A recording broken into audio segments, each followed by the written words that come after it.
collected works.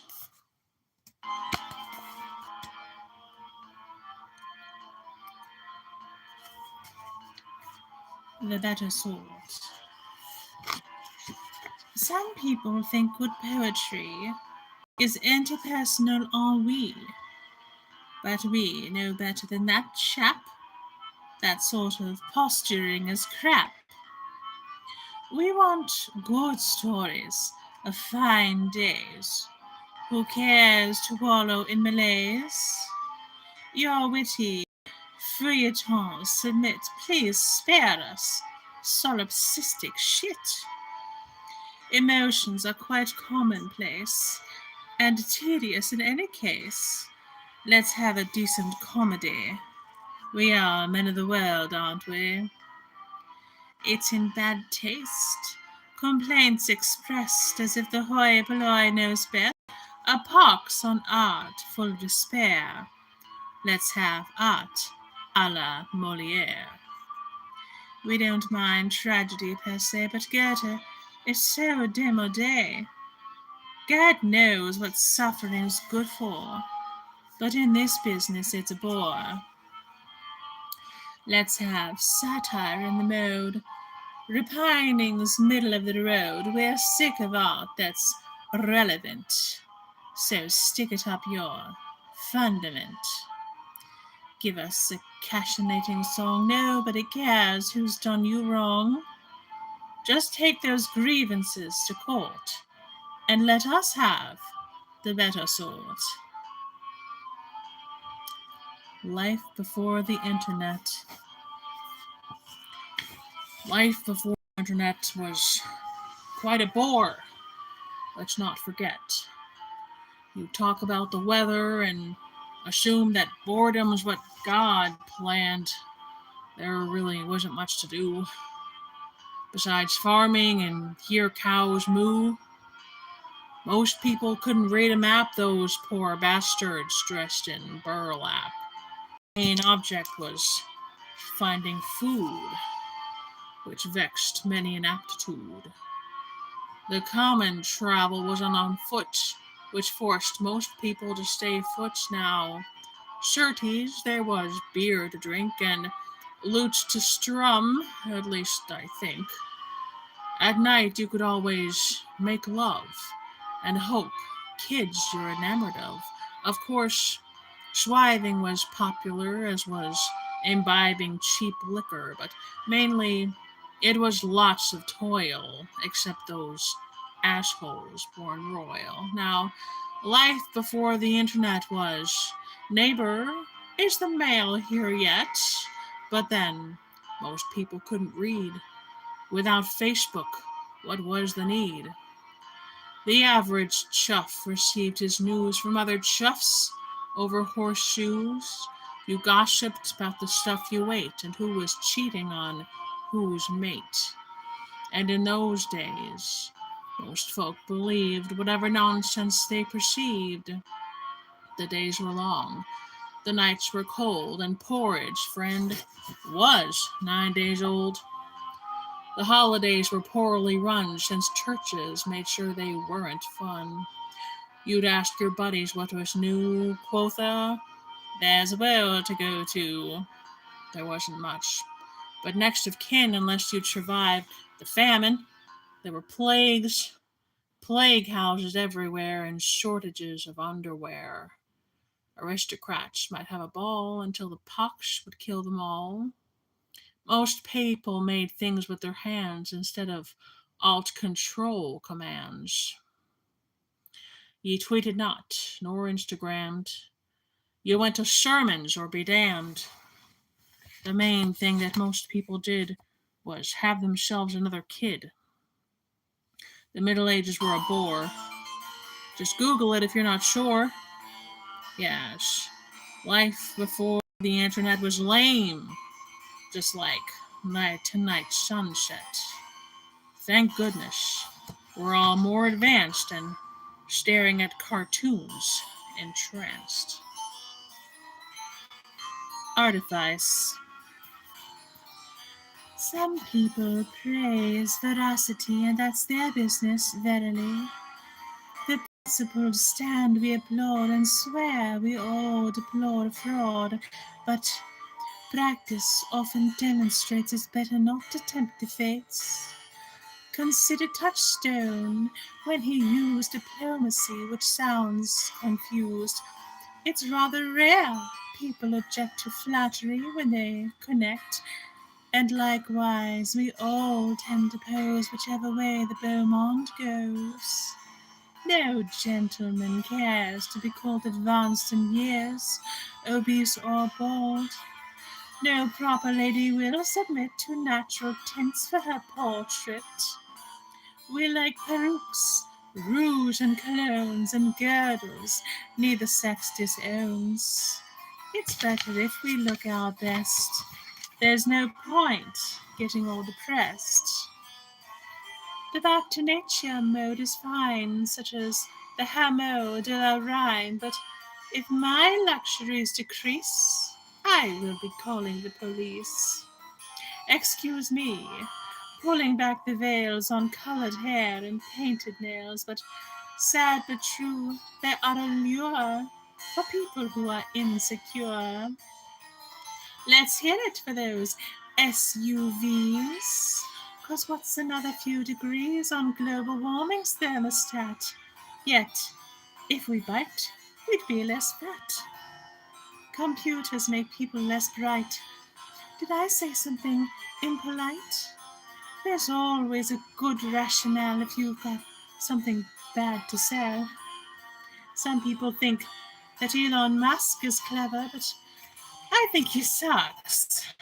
I wish he'd take his robocars and stick them somewhere up on Mars. The masses will like Taylor Swift until she's needing a facelift. But even now, a fame that big is something us hipsters can't dig.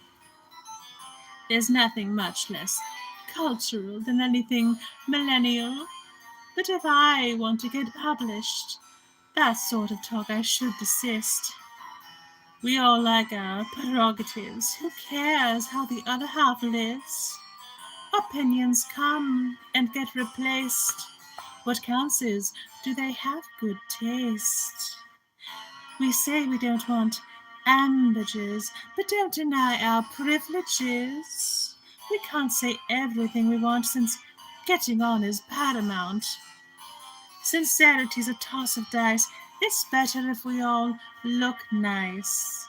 Nobody wants to hear bad news, so take care with the words you use. If you can't say anything nice, then be discreet and please think twice.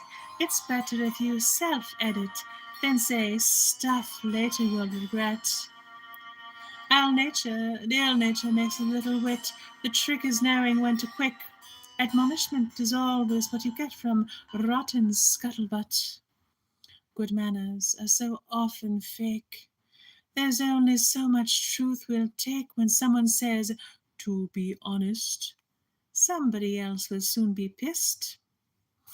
It's like something Lord Byron said, my favorite white male who is dead. Complaining of our present days is not the path to future praise. It's always gauche to ask one's age, or even worse about their wage. We'll not be talking Trump, or we'll require a big fat chill pill.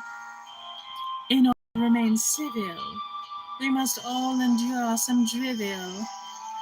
I'll not be disingenuous when I say we need artifice. The youthful wig. The upper crust. An invitation's quite a prize. They're rare, as you might well surmise. They don't unlock the gates for just some aspirate, the upper crust. Inclusion's not for everyone, the matter is. It's just not done to wit. Escutcheon's the passport to sit among the better sort. It's not that they come from the best academies or have their dress supposed to qualities of birth. Apologies, salt of the earth. It's in the tenor of the speech, ineffable and out of reach. A leopard cannot change its spots. The same applies to the have-nots. It's rum that there are citizens who like to wear voguish doctrines, although the vote's ubiquitous. It doesn't mean they're one of us. I understand. The masses want the privileges good people flaunt, but government takes a many shapes. Democracy is just sour grapes. From time to time we will add to our ranks plebeian or parvenu, but only for divertisement. It's out up here, the 1%. We're sorry, but we must admit the hoi polloi is not a good fit. If everyone right off the street could join, then who would be elite? The magic of money. Money is magic. It buys happiness. Abracadabra, make mine limitless. For some champagne, 'tis cheer I revere, then buy a chateau for each month of the year. I'll have dinner out, make it pheasant and crab, then add a Rembrandt, good man, to the tab. Send for some fiddlers, let's have a good time, then rent out the Indies for a change of clime. I'll buy me some feathers, adorn them with gems, then find out how I can purchase the Thames. I'll have a cinnabar and a powder puff, then I'll lease all Versailles to show off my stuff. Here's a few coins for the poor beggar kids, then get me the price on Egypt's pyramids. Some cognac and truffles. I say, what the hell? If you can't find a napkin, here's a Raphael. Here's my best snuff. At 1 crown a pop, then get me the Alps. I'll stick my mansion on top. Colonial conquest is quite out of date. The sabers, the cannons, you might break your pate. Those tulips from Holland sure taught us a lot. Half Europe can fall with nary a shot. So lay down your muskets, forget bayonets. Money is magic. Let's wage war with debts. The Doctrine of Drink, based on Thomas Shadwell's play, The Scourers. Every puppy nowadays shuts up a drunkard and a chaise to wow all London with his name, but settled for a shallow claim. There are more qualities, old boy, to be a drunk than a viceroy, or plenipotentiary. There's more rites than observed by vicars. You'll find more generals, randomly principled debauchee. There's more brilliant ambassadors than high-minded drunks on all fours. Great men, they come in packs, but rare, brave dipsomaniacs. The decent sort of drunkard vows by drink's doctrine as it allows always seek out fellowship and never short barmaids their tip. Be not ungraceful, keep clothes neat, hold easy counsel, be discreet. Use pleasing speech, shoot not from hips, but have quiver full of quips. Brawl only with peers, not merchants. If flirting, conceal impotence. Keep your sword sheathed, and temper boasts. Keep your pants on for the king's toasts. Above all, sport, to stay renowned, make sure that you buy the next round. Quarreling Academy. The art of quarreling, my friend, is one with rules ye must perpend. A chuff may simply slap a face, but here in London jeers have grace. There's etiquette and precedent. It's all done by the book, good gent. Now for a fee, we can teach thee the proper forms of raillery. There's compliments that are insults, and preteritions hinting fault. A backhand slanders de rigueur, a subtle barb's most debonair. The reproof valiant may serve, but Other taunts should fill thy oeuvre. Employ the quick coy and the swift cat. Let knaves have kicking shins, oh that. There's lies direct and circumspect, and both have class, if phrased correct. You'll manage quarrels all by line, your put-downs hit when thou can dine. Humiliation is the goal, but show some suavity, thou troll. You'll master charming axioms, calumniating thy victims. You'll earn the praise of the bon ton with your invectives and lexicon. You'll be the toast of the smart set, a genius of the epithet. This is the sport of the well-bred. Oh, it's a bravo who's well-read, so drub him strongly on the ear with smart quotations by Shakespeare. Society likes jibes espoused by sparks who make their jests a joust. It takes good taste to slay thy foes with quarreling punctilios. Ye want to lay 'em low, trust us, with bon mot, recambentibus. The pillory. Of all the scurvy things that can be visited upon a man, the pillory is a punishment disdained by every recreant. Its sobriquet is the catch neck, a discipline that is low-tech, 'cause everybody can throw at its victims eggs, spitballs, and scat. I am sure it was society's fault I got 3 sheets to the breeze. I swear the devil filled my cup, and that's why I could not get up. Now, vagrancy's an unkind word. My employment's merely deferred. I thought 12 steps my soul improved, but here I stand and I can't move. I didn't mean to steal that bread. I got up wrong side of bed. It's not good form to be stuck here with rotten fruit bounced off my ear. I say, my neck is getting sore, and holding it, do I deplore this really isn't civilized, although that's why it was devised. The pillory's 12 hours long. I since forgot what I did wrong. But, Sheriff, I am not obtuse. I do a plan to avoid the noose. Snuff boxes. Oh, thank you so much. This is written by a friend of mine. He actually dedicated it to me.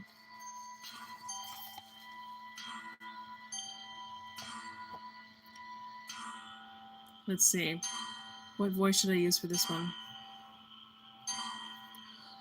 I wouldn't want to go 2 blocks without the use of my snuff box. It's flummery with the beau monde, although I hear the hordes are fond. They say the Queen did fancy one, and likewise did Napoleon. How did we ever get through life before snuff boxes were so rife? You take a pinch right up the nose. Make sure to strike a handsome pose. Of course, there is a proper way to utilize one with cachet. Please note that some have swank designs which show which way your style inclines. The more expensive is the best to make sure everyone's impressed. 2 about. One was once poor form, but now it is the social norm. It seems democracy is agreed.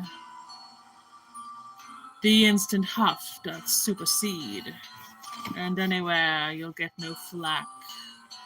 It's even employed on horseback.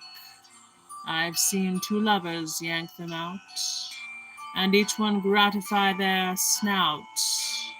A few years back, you never saw snuff boxes stuck to every jaw, but now they are ubiquitous. That usage insalubrious. It's like we're puppets on a string, oblivious to everything. It's very sad how people will be made a slave to a small thrill. Oh, thank you. Oh, Fresh Breeze One. How's the fresh breeze today?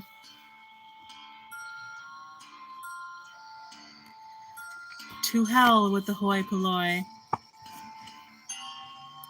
Sir Fopling, 'tis pity there's not an order made that none but the beau monde should walk here. George L. Etheridge, man of mode. To hell with the hoi polloi, I say. Democracy is démodé. Aristocrats by truth know best. Who needs a scurvy IQ test? A pox upon the underclass. Salute the king and raise a glass.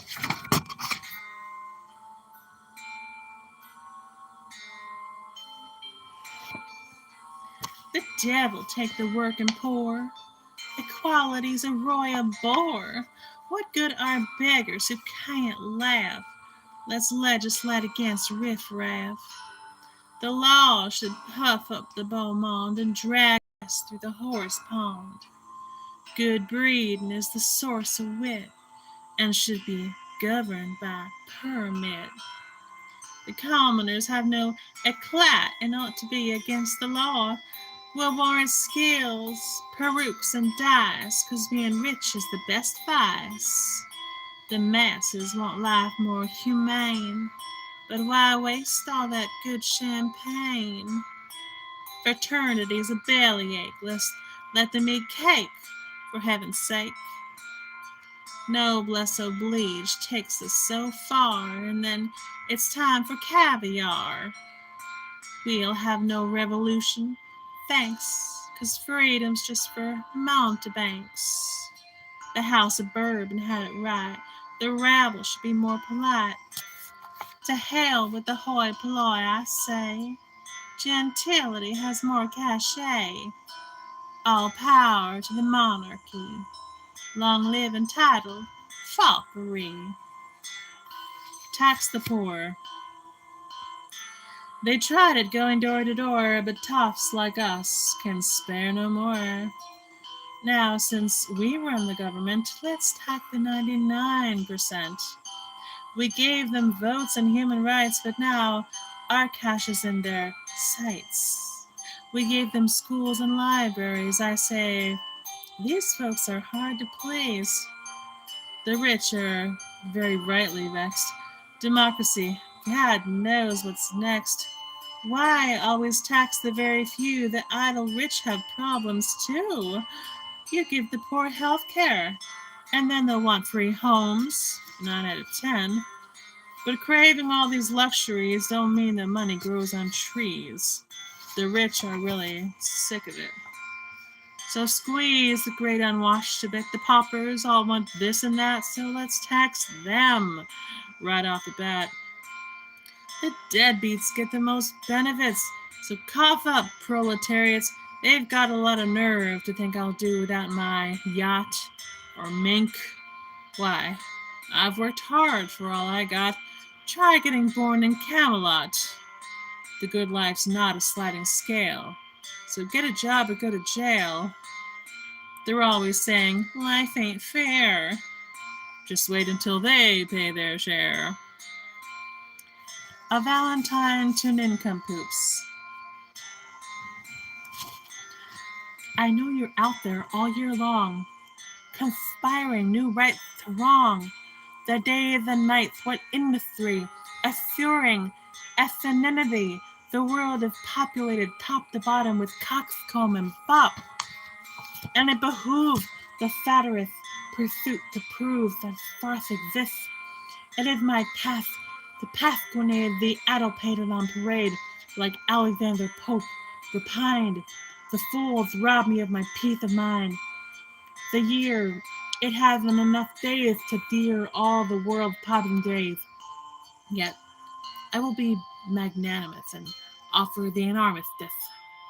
For all the pot shots that I took, one day a year you're off the hook. To all the clodpoles and moments, I'll quell my scoffing epithets.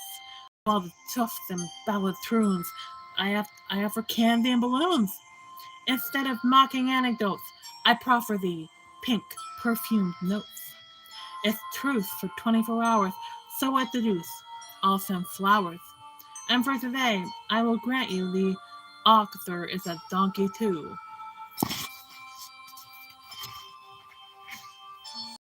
Lusty wenches, in faith, I like a lassie hale, who's not above swishing her tail forsooth. A shy wench is for rubes, hooray for one who shakes her boobs. I like a mole who's mettlesome, so go on, dear, jiggle thy bum. I like it when a jade prevails me to entreat her farthingales. It makes me merry to conster that she's got hankerings under. Methinks we'll have some bussing first, then please undress before I burst. By mass, I swear there's nothing beats the merry fencing twixt the sheets, or better yet, the best I found will have our sport anon, green gowned. Indeed, priggishness doth frustrate when a chap's pensions to gyrate. Huzzah for honest coitus, why tease in times of great dehiss? Aye, just the thought of syphilis inclines me to be amorous. I'll not be one to get all coy when there's fair swiving to enjoy. Ah, sweet it is that intercourse, though urination cause remorse. So, since it's an act of Congress, let's employ their proffered largesse. Ornaments. Let's hear it for the ornaments, adorned so well by all the gents. They're soft and smooth and spherical, and oft gets poets lyrical. They've been around since time began, why, Adam was their biggest fan. There's nothing rather more unique, ergo chaps can't resist a peek. Although they are ubiquitous, they're rarely found superfluous, concentric circles that protrude when dishabille they might seem lewd off-covered, but in such a way that makes dudes look at them all day. Indeed, these shapes are magical, to render men insensible, and variation infinite. Thus blokes are indiscriminate. Some say that bigger is the best, but such thoughts now construed regressed. Petite can charm as well, because guys focus on areolas, its definition and contrast, which holds attention so steadfast. Forsooth, the symmetry is such as what makes them appeal so much. Plus, don't discount the mystery of symbols of fertility. It's true that gents are silly wags to fall in love with what are bags or boobs or jugs or what have you. These words are frivolous, it's true. It's funny how there's ridicule placed on these forms that make lads drool. Perhaps it's insecurity that dames can get dudes so silly. For who's the bubby, I ask you, to be dumb over fat tissue? Let's hear it for the elements that make wise men lose common sense. Thank you, Cool Prax. I appreciate it. I'm wearing these glasses because I think these poems are a little silly, so I need to wear something silly on my face in order to deliver them properly. Conolingus. I'm going to speak to all the gents who might lack some experience, but this advice is also good for most dames, in all likelihood. Conolingus is the best, so give that phallic push a rest. In faith, no lady wants a poke, since licking's better to invoke. First up, ye buss her underwear, do not advance without moisture. And if she bids ye fair exhorts, continue, and untruss her shorts. Behold that lovely pubis hair, which has a scent beyond compare. The view from here is true divine, so worship well her holy shrine. Now, bring thy face into her quim, and say you love her synonym. She wants to know ye venerate her womanliness incarnate. If she assents, acquaint the lips of your mouth with those in her hips, then give a slight vibrato from your tongue to the place where she'll come.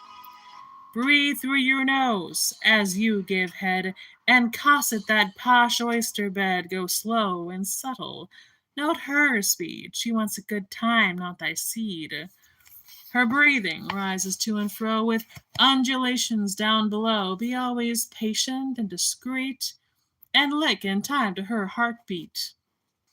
And when ye hear a lust to yell, ye know that ye have rung her bell. It gives ye pride to coax those moans from deep inside her carnal zones. Now, when her orgasm doth crest, desist all pressure, I'd suggest. Release slowly your loving mouth and tremble from that dining south. That's eating pussy, vulgar called, will guarantee that she's enthralled. Aye, cunnilingus is the best. Forget thy penis, 'tis a pest. Now swiving as a general thing proliferates couples' offspring. To tip the velvets just for joy, so pucker up, and don't be coy. In praise of cuckolds, faith, madam, that they have spare diet at home may be the better allowed to look abroad. Troth, madam, ne'er lose your longing. Edward Ravenscroft, The London Cuckolds. If a man's a cuckold born to be, 'tis not his wife's fault, verily. Old beau garçon, out to clover, deserve others taking over. If sir's enfeebled in the stones, why penalize ma'am's pheromones? If master's flagpole won't enthuse, then elsewhere goes her right to choose. If coxcombs cannot pitch a tent, then whither goes madam's consent? If old men bungle their sex drive, don't ask the young wives not to swive. If married fops lack in the pants, then mistress seeks a better lance. If he can't please her where it counts, why be surprised when rivals pounce? If squirrels are to wives denied by husbands, they'll still be supplied. So, if the captain comes up short, blame not the new boat's tacking port. If masters fail to get it on, I dare say do pass the baton. Should husbands weaken in crotch, 'tis no surprise their wives debauch. Hence, men, if ye cuckolds you're destined, concede thy wife's right to get pinned. If governors pusillanimous, should madam suffer barrenness. If seniors lacking the protein, try Dr. Bendo's fast vaccine. We'll see if Mrs. Now conceives. So much for honoring amongst thieves. The wife now in the family way will want refills next Mother's Day. Praise to Cornutos everywhere, and wives who need relief down there.